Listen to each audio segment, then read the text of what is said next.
माणसाला भगवंतानी 3 घटक दिलेले आहे.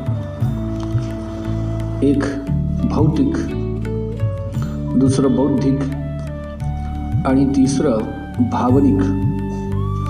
या तिन्हींचा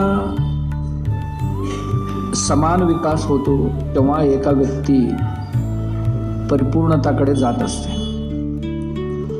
अन्यथा कधी डोकं मोठं आणि हातपाय बारीक, कधी पोट मोठं आणि हातपाय बारीक, कधी हातपाय एकदम लट्ट आणि डोकं एकदम छोटं असेल तर ते चित्र कसं दिसेल आम्हाला. तसेच मानवी जीवनातली शरीर, मन आणि बुद्धी या तिन्हींचाही विकास योग्य प्रमाणात होत राहिली तर व्यक्ती सर्वांग सुंदर होते.